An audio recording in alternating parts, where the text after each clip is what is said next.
too much typing and I know it. But how else do you say what you've got to say? But I'm not actually pedantic, Jim. Comes across like that. But, yeah, maybe when I'm writing. But in reality, I just like to figure out stuff as best I can. But once I figure out stuff, I just throw it away and go back to living normally. But I do like to figure out stuff, well, in order to throw it away.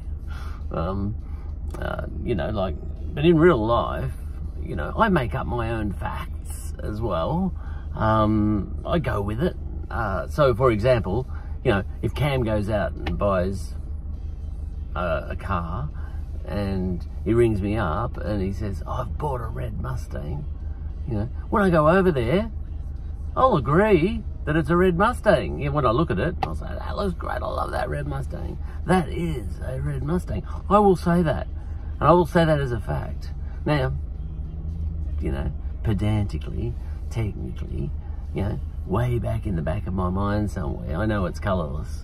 And that it's my brain that's giving that Mustang redness. There's nothing red about that Mustang at all. I know that way back in the back of my brain.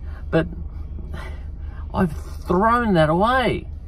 You know, for fun, for pleasure, I've kind of figured that out as best I can. And I've gone, oh, far out.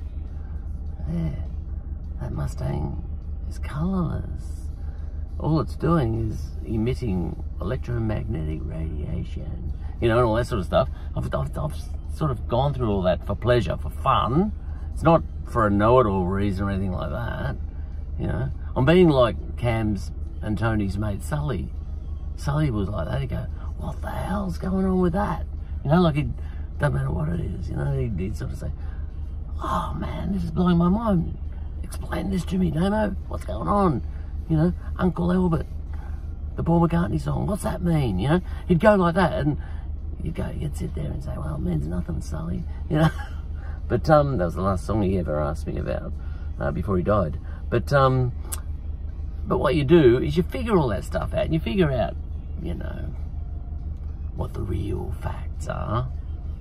Yeah, that what we call a red Mustang is actually colourless. You know, if all humans died tomorrow, if all living things died tomorrow in an asteroid shower or something, and that Mustang was still sitting there, it'd lose its redness. There'd be nothing on this planet that had any redness about it. I know that, but I don't live my life like that. I call things facts that aren't facts, and I'll put my hand up to that. I'm happy to do that. I will say that, you know, if Cam comes home with a red Mustang, what he calls a red Mustang, without a word of a lie, you know, or trickery or anything like that, I'll 100% agree that that is a red Mustang. I'm not going to say, oh, Cam, it's only your brain that's giving it redness. I'm not going to say that. Yeah.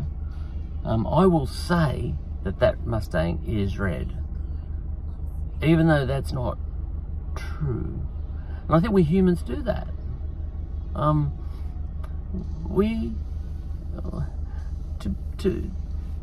For a thing to be a fact, it doesn't have to be a literal fact. We use the word fact in a much more loosey-goosey way than that, and I'm happy to go along with that because I'm not pedantic. I'll go with the flow, even in my own head. It's going to be a bit loosey-goosey, I think, just to get around in this universe, because we weren't plopped into a universe that makes sense.